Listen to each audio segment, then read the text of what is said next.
नीलाम्बुदाभशुभ शीलाद्रिदेहधर खेलाहृतो दधिधुनी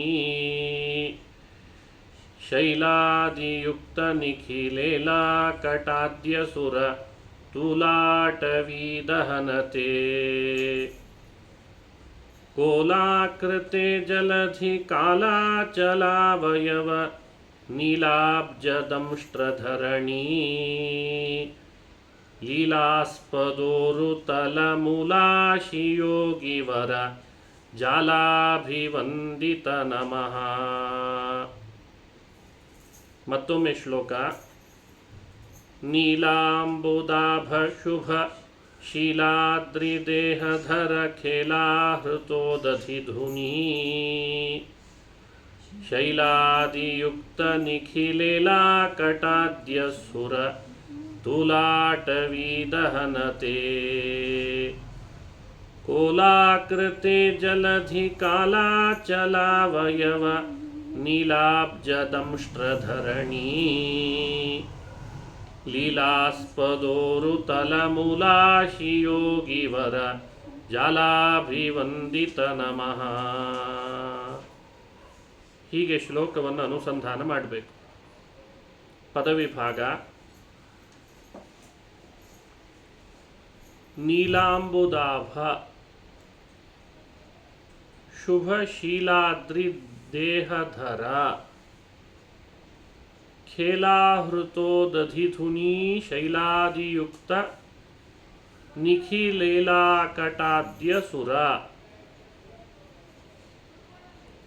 ತುಲಾಟವಿ ದಹನ. ಅಲ್ಲಿವರೆಗೂ ಒಂದೇ ಪದ. ಖೇಲಾಹೃತೋ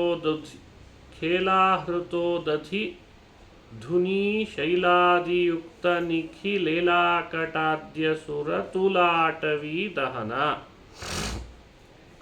ಸ್ವಲ್ಪ ದೊಡ್ಡದಾಯ್ತಲ್ಲ ಪದ. ರಾಜರೇ ಹಾಗೆ ಸೇರಿಸ್ತಾರವರು ಪದಗಳನ್ನು. ತೇ ಕೋಲಾಕೃತೆ ಜಲಧಿ ನೀಲಾಚಲಾವಯವ ಜಲಧಿ ಕಾಲಾಚಲ ನೀಲಾಚಲ ಅಲ್ಲ, ಜಲಧಿ ಕಾಲಾಚಲಾವಯವ ನೀಲಾಬ್ಜದಂಷ್ಟ್ರ ಧರಣಿ ಲೀಲಾಸ್ಪದೋರುತಲ ಮೂಲಾಶಿಯೋಗಿವರ ಜಾಲಾಭಿವಂದಿತ.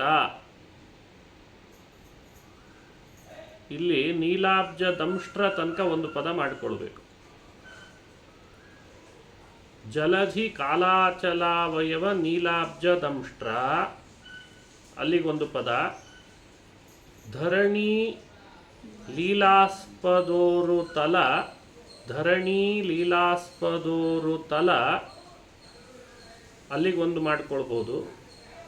ಮೂಲಾಶಿಯೋಗಿವರ ಜಾಲಾಭಿವಂದಿತ ಅದು ಸಂಬೋಧನ. ಅಲ್ಲಿ ತನಕ ನಮಃ. ಇಷ್ಟು ಪದವಿಭಾಗ. ಇನ್ನೊಮ್ಮೆ ನೋಡ್ಕೊಳ್ಳೋಣ. ನೀಲಾಂಬುದಾಭ ಶುಭ ಶೀಲಾದ್ರಿ ದೇಹಧರ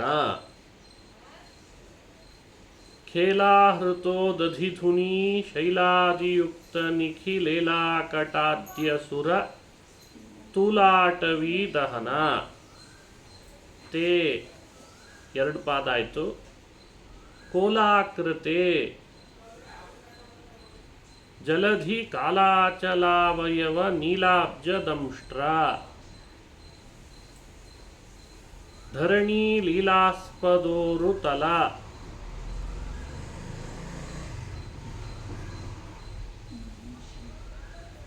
ಮೂಲಾಶಿಯೋಗಿವರ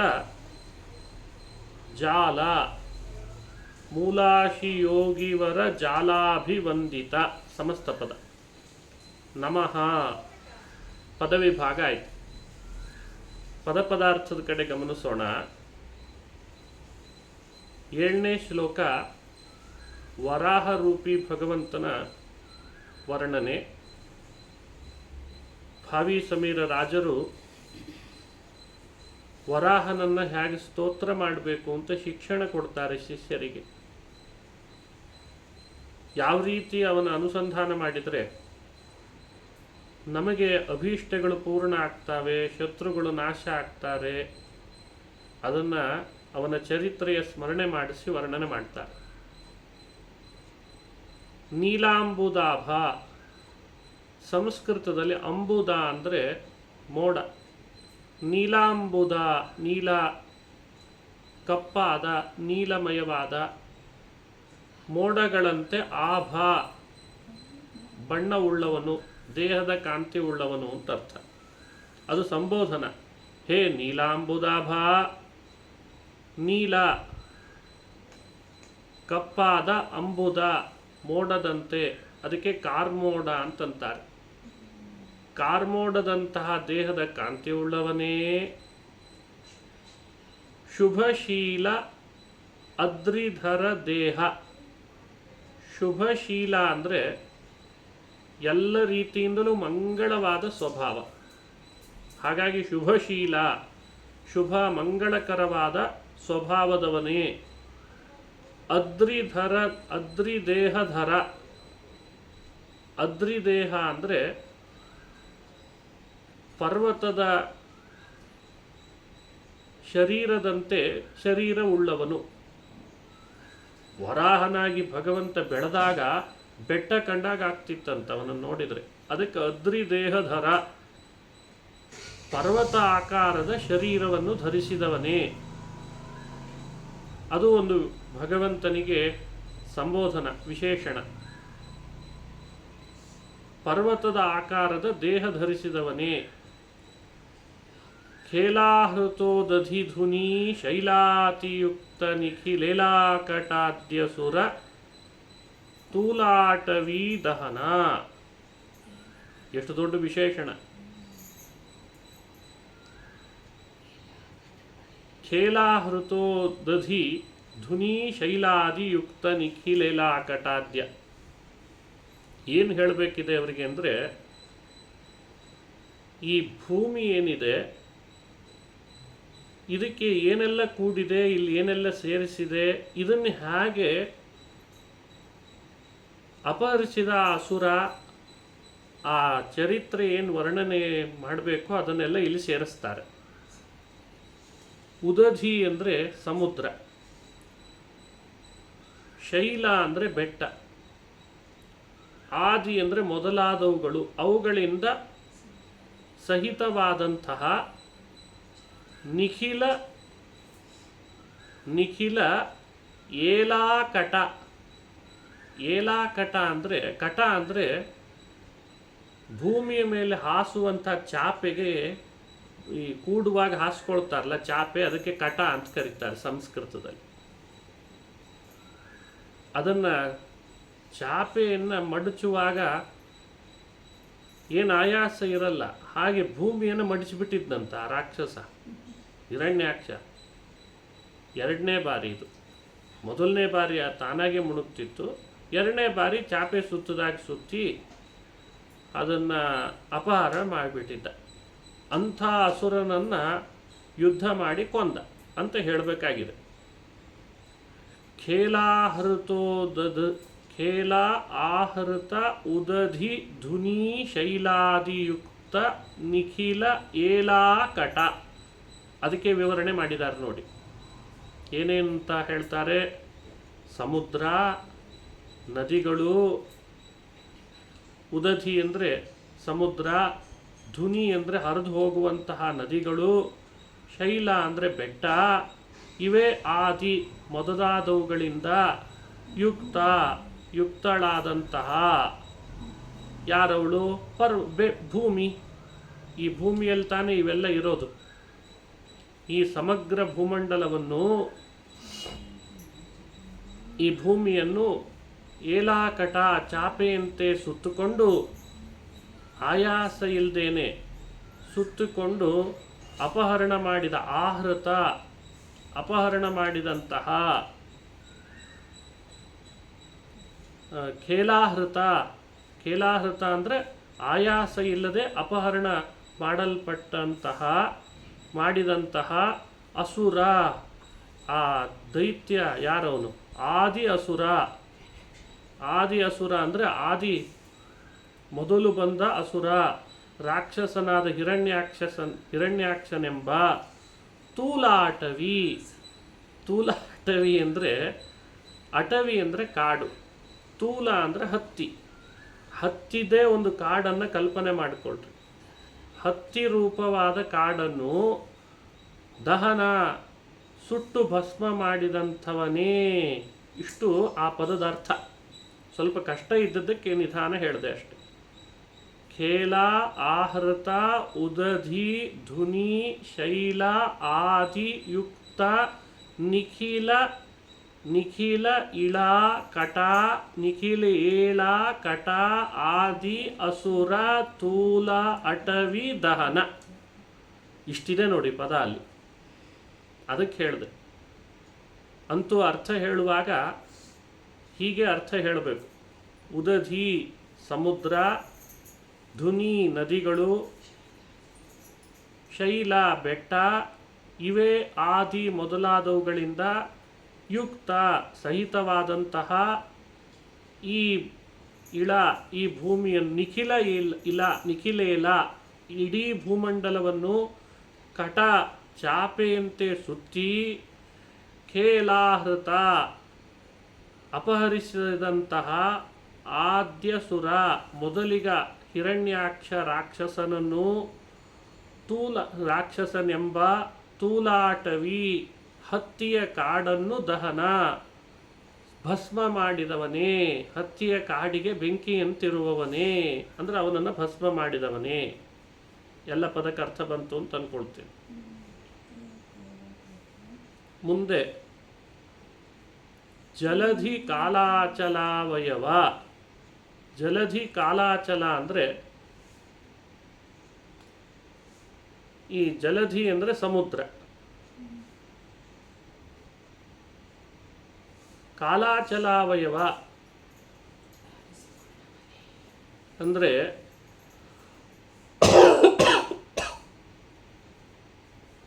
ಅದನ್ನೇ ತನ್ನ ಆಟದ ತಾಣವನ್ನಾಗಿ ಮಾಡಿಕೊಂಡವ. ಎಲ್ಲ ಆಟ ಆಡ್ತಾರೆ ಇವರು. ಕೆಲವರು ಉಸುಕಿನಲ್ಲಿ ಆಟ ಆಡ್ತಾರೆ, ಕೆಲವರು ಭೂಮಿಯ ಮೇಲೆ ಅಲ್ಲಿ ಇಲ್ಲಿ ಆಟ ಆಡ್ತಾರೆ. ದೇವರು ಎಲ್ಲ ಆಟ ಆಡ್ತಾನಪ್ಪ, ಸಮುದ್ರದಲ್ಲೇ ಆಟ ಆಡ್ತಾನೆ. ಅಂಥ ವ್ಯವಸ್ಥೆ ಜಲಧಿ ಕಾಲಾಚಲಾವಯವ. ಇಲ್ಲಿ ಬರೆಯುವಾಗ ಅಚಲಾವಯವ ಅಂತ ಬಿಡಿಸಿದ್ದಾರೆ ಅದನ್ನು. ಅಚಲಾವಯವ ನೀಲಾಬ್ಜ ದಂಷ್ಟ್ರ ಅಂತ ಅಲ್ಲಿ ತನಕ. ಜಲಧಿ ಕಾಲಾಚಲಾವಯವ ನೀಲಾಬ್ಜ ದಂಷ್ಟ್ರ ಅಂತ ಹೇಳಿದ್ದಾರೆ. ಸಮುದ್ರವನ್ನೇ ಆಡುಂಬೋಲವಾಗಿ ಆರಿಸಿಕೊಂಡವನೇ. ಅಚಲ ಅವಯವ ನೀಲಾಬ್ಜ ದಂಷ್ಟ್ರ. ಅಚಲ ಅಂದರೆ ಭೂಭಾಗ, ಅಚಲಾವಯವ ಭೂಭಾಗವನ್ನೇ ನೀಲಾಬ್ಜ ದಂಷ್ಟ್ರ ನೀಲಕಮಲದಂತೆ ತನ್ನ ಕೋರೆ ದಾಡಿಯಲ್ಲಿ ಧರಿಸಿದವನೇ ಅಂತ. ಅಚಲ ಅವಯವ ದಂಷ್ಟ್ರ ನೋಡಿರಬೇಕು. ಭೂವರಾಹದ ದರ್ಶನ ಎಲ್ಲಾದರೂ ಮಾಡಿದಾಗ ವರಾಹಸ್ವಾಮಿಯ ಕೋರೆ ದಾಡಿಯಲ್ಲಿ ಭೂದೇವಿ ಕುಳಿತಿರ್ತಾಳೆ. ಅದು ಇಲ್ಲಿ ಕಲ್ಪನೆಗೆ ಬರಲಿ ಅಂತ. ಜಲಧಿ ಕಾಲ ಅಚಲಾವಯವ ನೀಲಾಬ್ಜ ದಂಷ್ಟ್ರ. ಜಲಧಿ ಕಾಲ ಸಮುದ್ರವನ್ನೇ ತನ್ನ ಓಡಾಡುವ ತಾಣವನ್ನಾಗಿ ಮಾಡಿಕೊಂಡವನೇ. ಅಚಲಾವಯವ ನೀಲಾಬ್ಜ ದಂಷ್ಟ್ರ ಭೂಭಾಗವನ್ನೇ ನೀಲಕಮಲದಂತೆ ತನ್ನ ಕೋರೆ ದಾಡಿಯಲ್ಲಿ ಇರಿಸಿಕೊಂಡವನೇ. ಧರಣಿ ಲೀಲಾಸ್ಪದೋರು ತಲ. ಧರಣಿ ಭೂದೇವಿಯ ಲೀಲಾಸ್ಪದೋರು ತಲ ವಿಹಾರಕ್ಕೆ ಆಸ್ಪದವಾದಂತಹ ತೊಡೆ ಉಳ್ಳವನೇ. ಕೆಲವು ವರಾಹಸ್ವಾಮಿಯ ದೇವಸ್ಥಾನಗಳನ್ನು ನೋಡಿದ್ದೇವೆ. ಅಲ್ಲಿ ಕೋರೆ ದಾಡಿಯಲ್ಲಿ ನೀಲಕಮಲದಂತೆ ಭೂದೇವಿಯನ್ನು ಹೊತ್ತದ್ದು ಇದೆ. ಅದಕ್ಕೆ ಅದರದ್ದು ಸಂಗ್ರಹ ಆಗಬೇಕು. ಕೆಲವು ಕಡೆ ಭಗವಂತ ತನ್ನ ತೊಡೆ ಮೇಲೆ ಭೂದೇವಿಯನ್ನು ಕೂಡಿಸ್ಕೊಂಡದ್ದು ಇದೆ. ಅದರದ್ದು ಸಂಗ್ರಹ ಆಗಬೇಕು ಅಂತ ರಾಜರು ಎರಡನ್ನೂ ಹೇಳ್ತಾ ಇದ್ದಾರೆ. ಧರಣಿ ಲೀಲಾಸ್ಪದೋರು ತಲ. ಧರಣಿ ದೇವಿ ಭೂದೇವಿಗೆ ಲೀಲಾಸ್ಪದ ವಿಹಾರಕ್ಕೆ ಆಸ್ಪದವಾದ ಉರುತಲ ಅಂದರೆ ತೊಡೆ ಉಳ್ಳವನೇ. ಮೂಲಾಶಿಯೋಗಿವರ ಜಾಲ. ಅಭಿವಂದಿತ. ಮೂಲಾಶಿ ಯೋಗಿವರ ಅಂದರೆ ಮೂಲ ಅಂದರೆ ಕಾಡಿನಲ್ಲಿ ಸಿಗುವಂತಹ ಗೆಡ್ಡೆ, ಅವುಗಳಿಗೆ ಮೂಲ ಅಂತ ಕರೀತಾರೆ, ಕಂದ ಮೂಲ. ಅವುಗಳನ್ನು ಅಶಿ ಆಹಾರ ಮಾಡಿಕೊಂಡವರು, ಅಂದರೆ ಈ ಗೆಡ್ಡೆ ಗೆಣಸುಗಳನ್ನೇ ಆಹಾರ ಮಾಡಿಕೊಂಡಂತಹ ಯೋಗಿವರ ಋಷಿಶ್ರೇಷ್ಠರು ಅವರುಗಳ ಜಾಲ ಸಮೂಹದಿಂದ ಅಭಿವಂದಿತ ಸ್ತೋತ್ರ ಮಾಡಿಸಿಕೊಳ್ಳಲ್ಪಡುವ ಕೋಲಾಕೃತೆ ವರಾಹರೂಪಿ ಶ್ರೀಹರಿಯೇ ನಮಃ ನಿನಗೆ ನಮಸ್ಕಾರ ಅಂತ ಇಷ್ಟು ಪದಾರ್ಥ ಅನುಸಂಧಾನ ಮಾಡಬೇಕು. ಕಣ್ಣಿಗೆ ಕಟ್ಟುವ ಹಾಗೆ ವರಾಹ ಅವತಾರವನ್ನು ರಾಜರು ಸ್ಮರಣೆ ಮಾಡಿಸ್ತಾರೆ ನೋಡಿ. ಇಲ್ಲಿ ಕಾಲ ಅನ್ನೋ ಶಬ್ದ ಕಲಯತೀತಿ ಕಾಲ, ಅವರು ಹೇಗೆ ಅರ್ಥೈಸ್ಕೊಂಡ್ರು ಅಂದರೆ ಜಲಧಿ ಕಾಲ. ಜಲಧಿ ಕಾಲ ಅಂದರೆ ಸಮುದ್ರದಂತೆ ನೀಲವರ್ಣನೆ ಆಗಿರಬಹುದು, ಹೀಗೂ ಒಂದು ಅರ್ಥ ಮಾಡಿದ್ದಾರೆ. ವ್ಯಾಖ್ಯಾನದಲ್ಲಿ ಹಾಗೆ ಅರ್ಥ ಮಾಡಿದ್ದಕ್ಕೆ ತಿಳಿಸಿದೆ. ಭಾಗವತದಲ್ಲಿ ವರಾಹಾವತಾರದ ಸ್ಮರಣೆಯನ್ನು 3ನೇ ಸ್ಕಂಧದಲ್ಲಿ ಚೆನ್ನಾಗಿ ಮಾಡ್ತಾರೆ. 2ನೇ ಸ್ಕಂಧ 3ನೇ ಸ್ಕಂಧ ಭಾಗವತಗಳನ್ನು ಅನುಸಂಧಾನ ಮಾಡಬೇಕು. ಅದರದೆಲ್ಲ ವಿಷಯಗಳ ಸಾರ ಹೇಗೆ ಮಾಡ್ಕೊಳ್ಬೇಕು ಅಂತ ತಿಳಿಸ್ಕೊಟ್ರು ರಾಜರಾಜರು. ಇನ್ನೊಮ್ಮೆ ಪದಾರ್ಥ ನೋಡ್ಬಿಡೋಣ.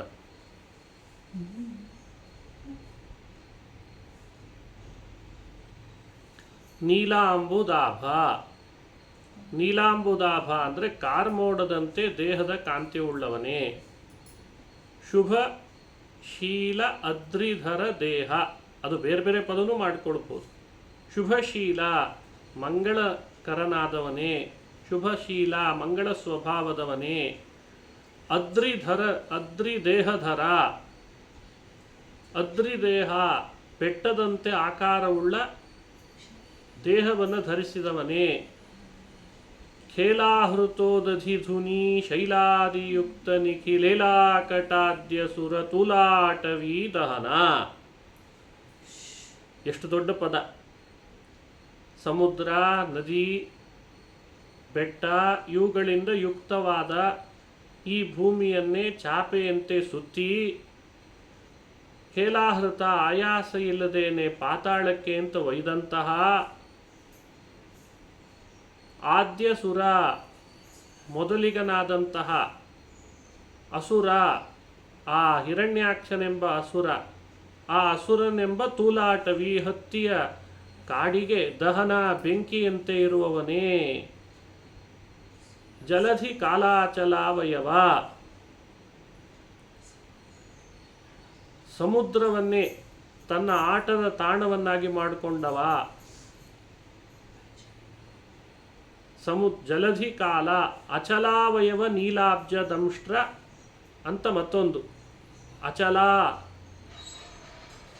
ಅವಯವ ನೀಲಾಬ್ಜ ದಂಷ್ಟ್ರ ಅಂದರೆ ಭೂಮಿ ಕಮಲದಂತೆ, ನೀಲಕಮಲದಂತೆ, ನೀಲಾಬ್ಜ ಅಂದರೆ ನೀಲಕಮಲದಂತೆ, ದಂಷ್ಟ್ರ ಕೋರೆ ಹಲ್ಲಿನಲ್ಲಿ ಇರಿಸಿಕೊಂಡವನೇ. ನೀಲಕಮಲದಂತೆ ಭೂಮಿಯನ್ನೇ ಕೋರೆ ಹಲ್ಲಿನಲ್ಲಿ ಇರಿಸಿಕೊಂಡವನೇ. ಧರಣಿ ಲೀಲಾಸ್ಪದೋರು ತಲ, ಧರಣಿ ದೇವಿಗೆ ಲೀಲಾಸ್ಪದ ಆಟದ ತಾಣವಾದ ಉರುತಳ ತೊಡೆ ಉಳ್ಳವನೇ. ಮೂಲ ಅಶಿ ಯೋಗಿವರ ಜಾಲಾಭಿವಂದಿತ. ಮೂಲ ಅಶಿ ಗೆಡ್ಡೆ ಗೆಣಸು, ಕಂದ ಮೂಲಗಳನ್ನು ಆಹಾರ ಮಾಡಿಕೊಂಡ ವೈರಾಗ್ಯಿಗಳಾದ ಯೋಗಿ ಶ್ರೇಷ್ಠರುಗಳ ಜಾಲ ಸಮೂಹದಿಂದ ಅಭಿವಂದಿತ ನಮಸ್ಕರಿಸಿಕೊಳ್ಳಲ್ಪಟ್ಟ ಕೋಲಾಕೃತೆ. ಕೋಲ ಅಂದರೆ ವರಾಹ, ಕೋಲಾಕೃತೆ ವರಾಹರೂಪಿ ಶ್ರೀಹರಿಯೇ ತೇ ನಮಃ ನಿನಗೆ ನಮಸ್ಕಾರ. ಹೀಗೆ ಭಗವಂತನ ಸ್ತೋತ್ರ ಮಾಡಬೇಕು. ಒಲಿದೇ ಇರ್ತಾನ? ಈ ರೀತಿ ಸ್ತೋತ್ರ ಮಾಡಿದರೆ ಒಲಿದೇ ಇರ್ತಾನ?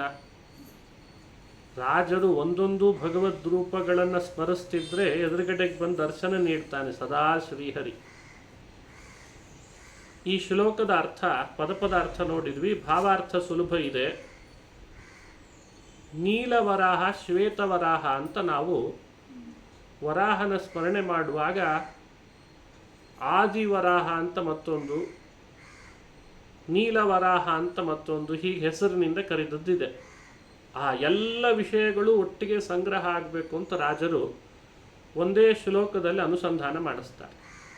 ಪ್ರಾರಂಭ ಮಾಡುವಾಗಲೇ ನೀಲಾಂಬುದಾಭ ಅಂತ ಪ್ರಾರಂಭ ಮಾಡಿದ್ರಿಂದ ಇದು ನೀಲವರಾಹದ ಸ್ಮರಣೆ ಆಗಲಿ ಅಂತ ಮಾಡಿದ್ದು. ಎಂಥ ದೇಹ, ಕಾರ್ಮೋಡದಂಥ ದೇಹ, ಕಾರ್ಮೋಡ ಕಪ್ಪು ದೇಹ ಧರಿಸಿದ್ದಂತೆ, ಬೆಟ್ಟದಂಥ ದೇಹ ಧರಿಸಿದ್ದ. ನೋಡಿದರೆ ಈ ರಾಕ್ಷಸ ಹಿರಣ್ಯಾಕ್ಷನು 2 ಬಾರಿ ಬಂದಿದ್ದಾನೆ. ಒಮ್ಮೆ ಬ್ರಹ್ಮದೇವರ ಬೆನ್ನಿನಿಂದ ಹುಟ್ಟಿದ್ದ ಸೃಷ್ಟಿಯ ಆದಿ ಕಾಲದಲ್ಲಿ. ಆಮೇಲೆ ಅವನೇ ವರಾಹನಿಂದ ಸತ್ತ ಮೇಲೆ ದಿತಿ ಕಶ್ಯಪರಲ್ಲಿ ದ್ವಿತೀಯ ಮಗನಾಗಿ ಮತ್ತೆ ಹುಟ್ಟಿದ. ಅದಕ್ಕೆ ಆದ್ಯಸುರ ಅಂತ ಹೇಳಿದ್ದು. ಸಮುದ್ರ, ನದಿ, ಬೆಟ್ಟ ಎಲ್ಲ ಈ ಭೂಮಿಯಲ್ಲಿದೆ. ನಮಗೆಲ್ಲ ಆಶ್ರಯ ತಾಣ ಈ ಭೂಮಿನೇ. ಇಂಥ ಭೂಮಿಯನ್ನೇ ಚಾಪೆ ಸುತ್ತದಾಗಿ ಸುತ್ತಿ ಪಾತಾಳಕ್ಕೆ ಹೋಯ್ತಾನೆ ಅಂತಂದರೆ ಅವನು ಎಂಥ ದೊಡ್ಡ ಉಗ್ರಗಾಮಿ ಇರಬೇಡ. ಎಷ್ಟು ದೊಡ್ಡ ಉಗ್ರಗಾಮಿ ಅನ್ಲಿಕ್ಕೆ ಇವನೇ ಭೂಗತ ದೊರೆ ಅಂತ ಕರೀತಾರಲ್ಲ, ಮೊದಲನೇ ಭೂಗತ ದೊರೆ. ಮುಂದೆ ಬರೋರಿಗೆಲ್ಲ ಇವನೇ ಸ್ಫೂರ್ತಿ.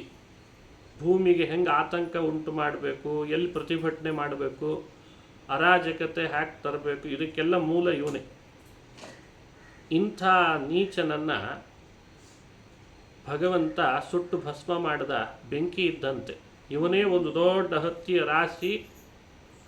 ರಾಶಿ ಎಷ್ಟು ಅಗಲ ಇದ್ರೇನು, ಎಷ್ಟು ದೊಡ್ಡದಿದ್ರೇನು, ಎಷ್ಟು kg ಇದ್ರೇನು, ಒಂದು ಸಣ್ಣ ಕಿಡಿ ತಾಗಿದ್ರೆ ಸಾಕು, ಬೆಂಕಿಯ ಕಿಡಿ ಸುಟ್ಟು ಭಸ್ಮ ಆಗ್ತದೆ.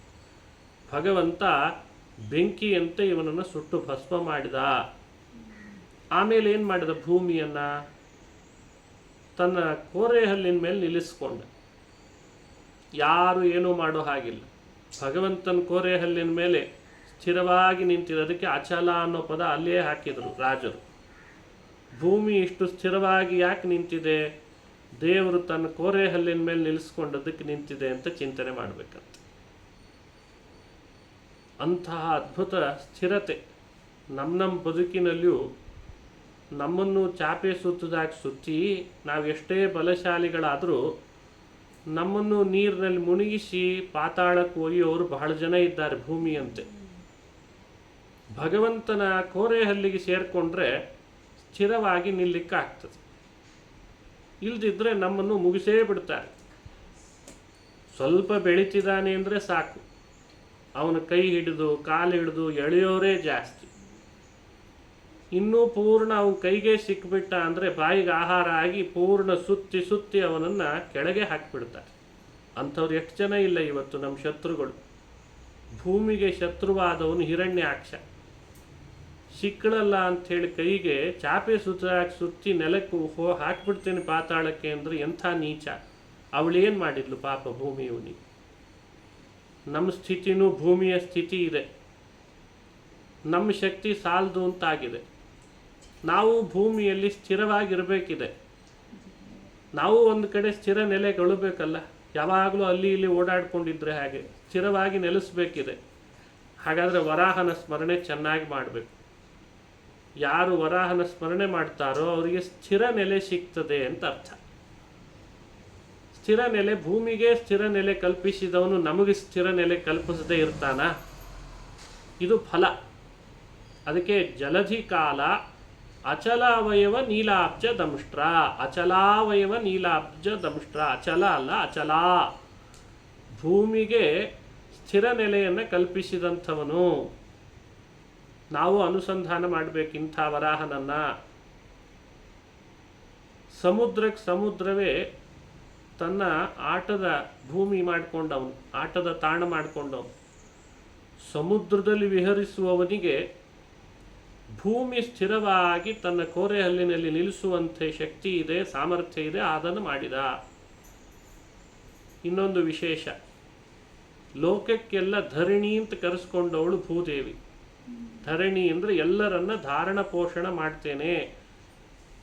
ಸಮುದ್ರ ವಸನೆ ದೇವಿ, ಪರ್ವತ ಸ್ತನಮಂಡಿತೆ, ವಿಷ್ಣುಪತ್ನಿ ನಮಸ್ತುಭ್ಯಂ ಪಾದಸ್ಪರ್ಶಂ ಕ್ಷಮಸ್ವ ಮೇ. ಸಮುದ್ರವೇ ತನ್ನ ವಸ್ತ್ರವಾಗಿದೆ, ಬೆಟ್ಟ ಗುಡ್ಡಗಳೇ ಇವಳ ಸ್ತನವಾಗಿದೆ. ವಿಷ್ಣು ಪತ್ನಿ ಧರಣಿ ನಾವು ದಿನನಿತ್ಯ ಮಾಡುವ ಪಾದಸ್ಪರ್ಶಗಳನ್ನು ಸಹಿಸ್ತಾಳೆ.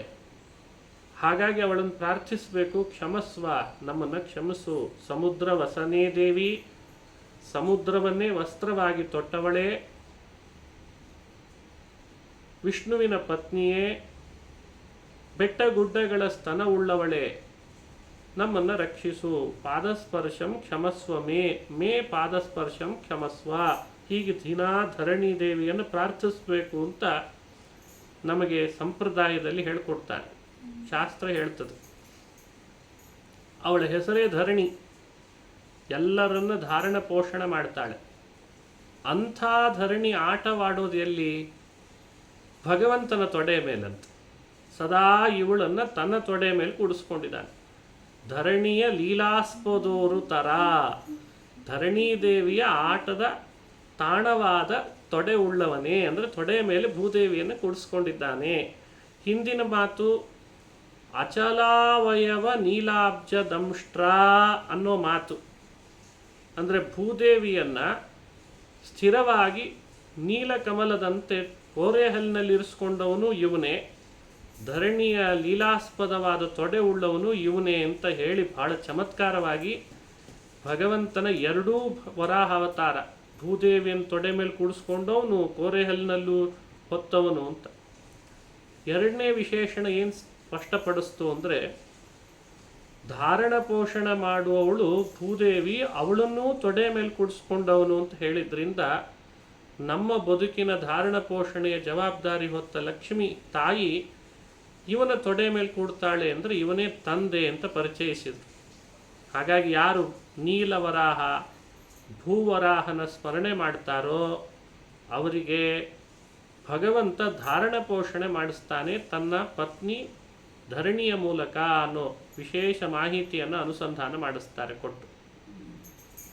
ಇನ್ನು ಗೆಡ್ಡೆ ಗೆಣಸುಗಳನ್ನು ತಿನ್ನುವಂತಹ ಯೋಗಿಗಳು ಸದಾ ಇವನ ಸ್ತೋತ್ರ ಮಾಡ್ತಾರೆ. ಅವರಿಂದ ಸ್ತುತ್ಯನಾದವ ಅಂದರೆ ವೈರಾಗ್ಯ ಉಳ್ಳವರಿಂದ ಸ್ತುತ್ಯನಾದವ ಅಂತ, ವಿರಾಗಿಗಳಿಂದ ಸ್ತುತ್ಯ ಅಂತ ಅನ್ನೋ ಅನುಸಂಧಾನ. ಅದರ ಅರ್ಥ ಏನು ಅಂದರೆ, ಈಗ ಆಷಾಢ ಮಾಸ ಪ್ರಾರಂಭ ಆಗಿದೆ ನೋಡಿ, ನಮ್ಮ ಭಾಗ್ಯ ಇವತ್ತು ವರಾಹಾವತಾರ ಬಂತು. ನಿನ್ನೆ ತಾನೇ ಚಾತುರ್ಮಾಸ್ಯ ಪ್ರಾರಂಭ ಆಯಿತು. ಈಗ ಏಕಾದಶಿ ಚಾತುರ್ಮಾಸ್ಯ ಪ್ರಾರಂಭ ಅಂತ ಹೇಳ್ತೀವಲ್ಲ, ವ್ರತ. ಇದರ ವಿಷಯವನ್ನು ಈ ಮಾಸದೊಳಗೆ ಗೆಡ್ಡೆ ಗೆಣಸು ತಿನ್ನಬೇಕು, ಶಾಖ ವ್ರತ, ಯಾರು ಶಾಖ ಆಹಾರ ಮಾಡ್ಕೊಳ್ಬಾರ್ದು ಅಂತ ಹೇಳಿದ್ದು ಯಾರು ಗೊತ್ತೋ? ಭೂದೇವಿಗೆ. ಇದೇ ವರಾಹರೂಪಿ ಭಗವಂತ. ಹಾಗಾಗಿ ಚಾತುರ್ಮಾಸ್ಯ ವ್ರತದಲ್ಲಿ ಯಾವ್ಯಾವ ವ್ರತದಲ್ಲಿ ಏನೇನು ಬಿಡಬೇಕು, ಏನೇನು ಸ್ವೀಕರಿಸಬೇಕು, ಈ ವ್ರತವನ್ನು ಆಚರಣೆ ಮಾಡಿದರೆ ನನ್ನ ಭಕ್ತರಿಗೆ ಏನು ಫಲ ಸಿಗ್ತದೆ ಎಲ್ಲ ಉಪದೇಶ ಮಾಡಿದವನೇ ಈ ಮಹಾನುಭಾವ, ಈ ವರಾಹರೂಪಿ ಭಗವಂತ.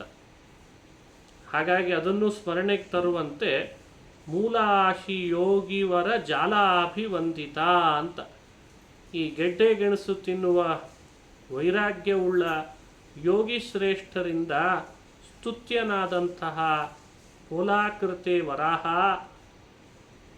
ನಿನಗೆ ನಮಸ್ಕಾರ ಅಂತ ತೇ ನಮಃ ಅಂತ ವರ್ಣನೆ ಮಾಡಿದ್ದಾರೆ. ಹೀಗೆ ಅನುಸಂಧಾನ ಮಾಡಬೇಕು. ನೀಲಾಂಬುದಾಭ ಶುಭ ಶಿಲಾದ್ರಿದೇಹಧರ ಖೇಲಾಹೃತೋದಧಿಧುನೀ ಶೈಲಾದಿಯುಕ್ತ ನಿಖಿಲೇಲಾ ಕಟಾದ್ಯ ಸುರತೂಲಾಟವೀದಹನತೆ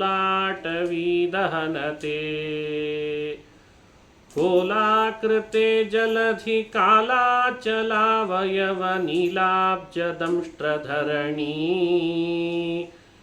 ಲೀಲಾಸ್ಪದೋರುತಲಮೂಲಾಶಿಯೋಗಿವರ ಜಾಲಾಭಿವಂದಿತ ನಮಃ. ನೀಲಾಂಬುದಾಭಶುಭಶೀಲಾದ್ರಿದೇಹಧರ ಖೇಲಾಹೃತೋದಧಿಧುನೀ ಶೈಲಾದಿಯುಕ್ತ ನಿಖಿಲೀಲಾ ಕಟಾದ್ಯ ಸುರತುಲಾಟವೀದಹನತೆ ಕೋಲಾಕೃತೆ ಜಲಧಿ ಕಾಲಾಚಲಾವಯವ ನೀಲಾಬ್ಜದಂಷ್ಟ್ರಧರಣೀ ಲೀಲಾಸ್ಪದೋರುತಲಮೂಲಾಶಿಯೋಗಿವರ ಜಾಲಾಭಿ ವಂದಿತ ನಮಃ. ಹೀಗೆ 7ನೇ ಶ್ಲೋಕ ಅನುಸಂಧಾನ ಮಾಡಿದ್ದೇವೆ. ನಾಳೆ ಮುಂದುವರೆದ ಪಾಠ